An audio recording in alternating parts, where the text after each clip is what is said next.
The AI Impact Global Summit has begun in New Delhi, and there are foreign delegates that are coming in from more than 70 countries. And to talk more about what this means, not just for India, but also India-Canada ties, but also the birthplace of the artificial intelligence, that's Ontario.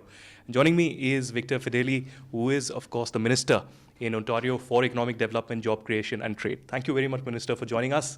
Let me begin by asking you about your interest in the AI Summit here in India, and how do you see India's rise, when it comes to artificial intelligence and becoming a hub of the same. India has a huge service industry, but also when it comes to innovation, we're right there.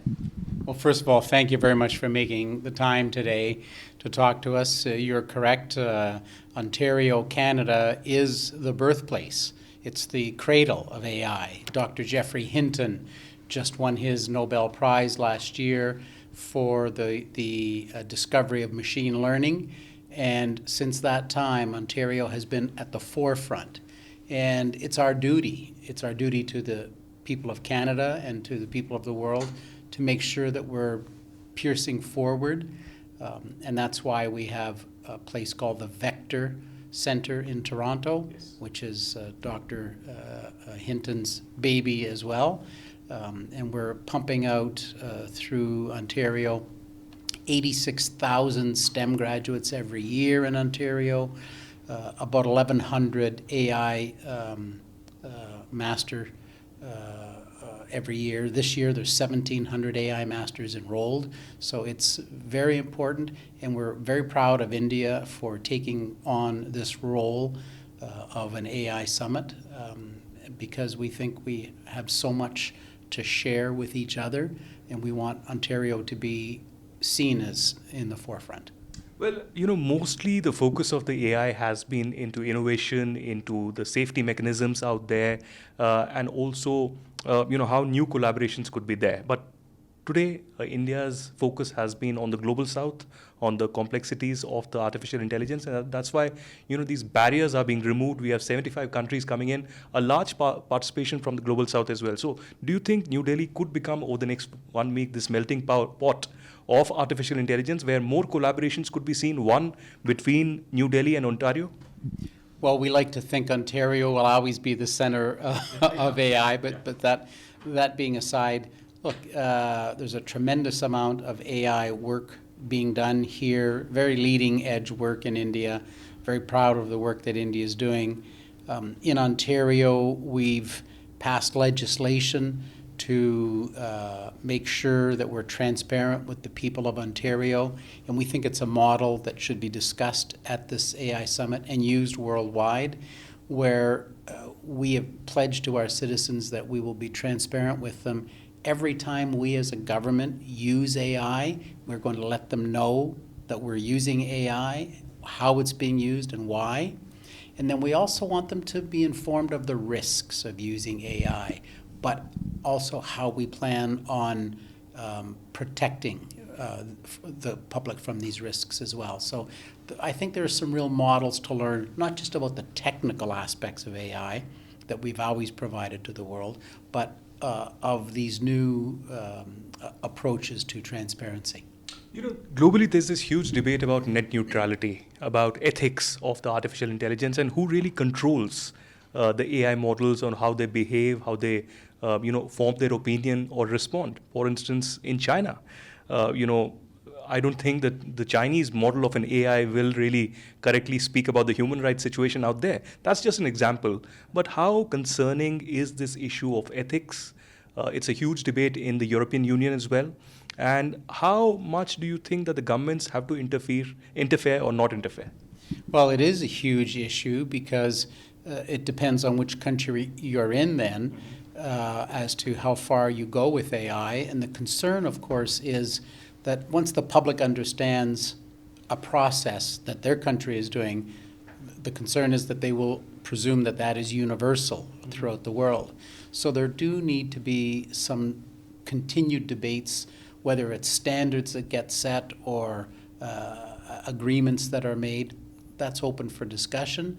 But I think the fact that the public needs to be made aware every step of the way, whether there's continuity globally or going to be differences. I think that's important. Well, Ontario is known for creating 17,000 jobs in the AI sector in the last 1 year alone. That's what Project Ontario says. But I want to also ask you on the larger issue, because you're the Minister for Economic Development and Trade. There's a huge discussion over the last maybe a decade about CEPA agreement between India and Canada. Now, there were some roadblocks in between, and now Prime Minister Mark Carney says that he's eager to begin the negotiations after his visit probably next month. How interested, how keen is Canada and Ontario when it comes to trade with India or different Indian cities? Ontario is extremely interested, even through the last few years where there's been some issues and challenges at the federal level. Whenever I'm here, which is twice a year since 2018, we've always said to anybody that asks, look, those challenges will be worked out by the federal government. That's a geopolitical issue. Here in Ontario, we're here to tell you that the business fundamentals have not changed, so let's just get down to business. I would say that's the same philosophy that we have with this trade deal. It's been talked about. I think the Prime Minister being here will hit a reset button, but not reset to where we were, but reset to where we're going. I think that's going to be very important, and I think the Canadian government is extremely serious about getting a trade deal. Look, we're in the middle of a trade war with the United States right now, and many countries are. So I call it the Trump accelerator. President Trump is forcing us to get together with other countries around the world. Forcing is maybe not the right word. Pushing. But he's caused us to look elsewhere and fall into each other's arms. And I think that Trump accelerator will help get a deal between Canada and India. Well, you almost predicted my next question, and that was going to be about the recent deals that India has done. You saw the mother of all deals, India and European Union. You saw the framework for an intent of an interim agreement between Trump and Modi. That is huge, that is massive. But it comes also the backdrop of the 50% tariffs slapped on India. Canada wasn't spared either. And now the European Union on the Greenland issue. So how do you think that this issue of tariff is a massive disruptor? And do you think, just like you said, that all other countries are looking for emerging markets or population of millions, for instance, in India, to diversify when it comes to trade? And for instance, I'll give you an example of EU. We were in talks with EU for over 2 decades, but the talks materialized just 10 months after Trump slapped tariffs against India. Will that be the case between India and Canada as well? Well, when we think about Liberation Day a year ago, it has put a chill on business around the world. And even when you think you have a deal, things change. Ask South Korea how they feel, thinking they've had a deal, and the fact that it wasn't ratified, the deal is pulled from under their feet. Or Switzerland, 30% tariff, and President Trump didn't like the tone of the leader, and now it's 39%. So this unpredictability has caused a real problem and a real chill around the world. But quite frankly, it's worked out well for Ontario, because as we traveled to 30 missions last year, I was in 20 different countries, and you hear the same thing. And all of this disruption that's going on caused by President Trump, or the wars, China's grip on the supply chain, all these issues, people look across the ocean and they see this place, this beacon of hope in Ontario.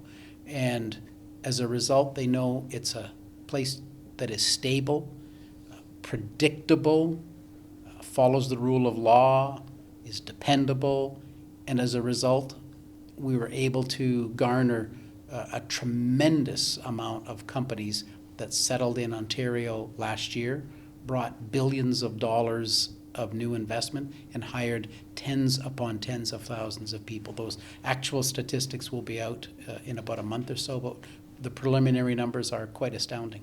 Finally, Minister, there's a huge Indian diaspora out there in Canada, in Ontario as well. And you yourself said that you come here in India at least twice a year. What is the motivation for you to come to India? And secondly, what are your expectations? One, from the Indian government, Prime Minister Narendra Modi, and second from the private sector here. Do you expect more collaborations? Do you expect more investments? Have you got some commitments on the sidelines of the AI summit? We always come here expecting to do deals.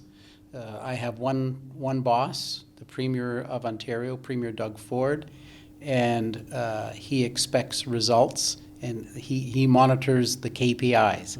So it's always important. So yes, we have a lot of non-AI summit business that we're doing while we're here, and we always expect to land something. And I think the people in Ontario, the almost 1 million diaspora, I think they're proud of the government and the fact that no matter what's happening nationally, here we are representing them as citizens of Ontario. I think they're proud of the work that we're doing and really proud of the companies that we continue to bring back to Ontario. And we've seen such leaders, Tata Consultancy, and the list goes on and on, Infosys and HCL, and the list really does include a lot of brand names that are familiar to them, and I think that makes them proud. Well, thank you very much, Minister, for joining us here on NDTV. That was the Minister Fedeli from Ontario. Ontario trying to take the center stage here at the AI Summit, but more collaborations also between Ontario and India and Canada and India perhaps in the pipeline. Reporting from Delhi, this is Aditya Kaul for NDTV.